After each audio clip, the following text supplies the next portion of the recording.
14ই ফেব্রুয়ারি নিয়ে কিছু কথা বলে। এই মাসটার নাম কি ভাই? এই মাসে আছে নাকি?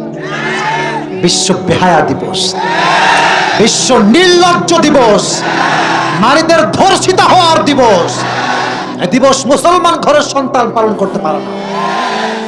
তোমরা এক কাজ করবে, পার্কে যেদিন 14 ফেব্রুয়ারি বের হবে না, হাতে এখন লাঠি নিয়ে বের হবে। কই তুই আমি সিঙ্গেল আর তোরা প্রেম করবি? কোশ্চিন কালো সম্ভব হতে পারে না। তবে করে মাইকটা দিও না আমার, মানে মারা লাগ না, খালি এমনি হাট বাদে পাও এমনি পালাই গেছে।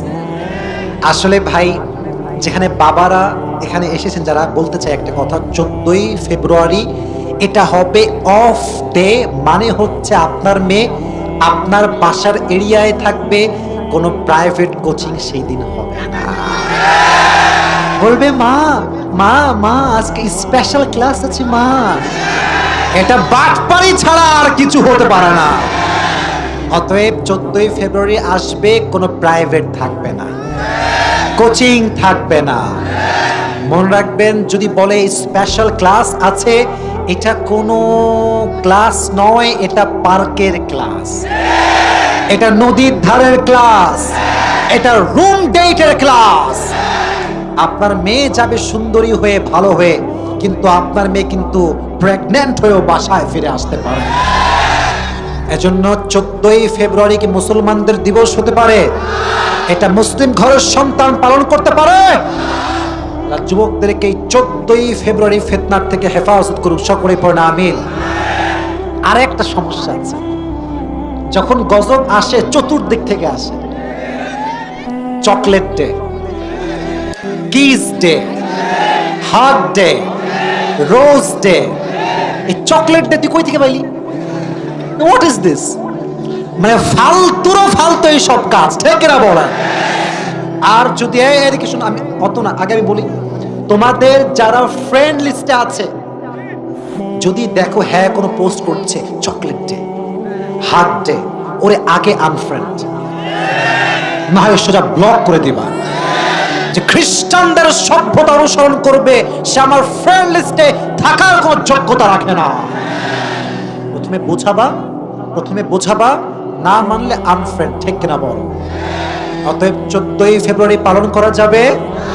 আল্লাহ মেয়েদেরকে, যুবকদেরকে বোঝার তৌফিক দান করুক, সকলেই পড়না আমিন। আল্লাহ তাআলা বলছেন, ওয়ামান ইয়াবতাগি গায়রাল ইসলামি দীনান ফালাই ইউকবালা মিন। যে ব্যক্তি ইসলামকে বাদ দিয়ে বিধর্মীদের চিন্তায় শান্তি খুঁজবে, তার কোনো ইবাদত আল্লাহর কাছে অ্যাকসেপ্ট হবে না। and he will be the loser in hereafter. সে হবে কিয়ামতের কঠিন ময়দানে সবচেয়ে বড় ক্ষতিগ্রস্তের কোম্পানির ম্যানেজার, ঠিক না বলে? আরেকটা আয়াত আমি শেয়ার করতে চাই, ومن يشاقق الرسول من بعد ما تبين له الهدى ويتبع غير سبيل المؤمنين نوله ما تولى ونصله جهنم وساءت مصيرا. Allah said in Quran, whoever opposes the messenger after guidance has become clear to him, যে ব্যক্তি নবীজির পথ স্পষ্ট ক্লিয়ার হয়ে যাওয়ার পরে বিধর্মীদের পথকে অনুসরণ করে, আল্লাহ তাআলা বলছেন আমি সবগুলোকে জাহান্নামে নিক্ষেপ করব, ঠিক না? and how much bad destination it is, কতটা বাজে জায়গা জাহান্নাম, এটা কেউ কল্পনাও করতে পারবে না, ঠিক কিনা? এজন্য আজ থেকে 14ই ফেব্রুয়ারি পালন করা যাবে। আল্লাহ সবাইকে ফিতনার থেকে হেফাজত করুক, সকলেই পড়না আমিন।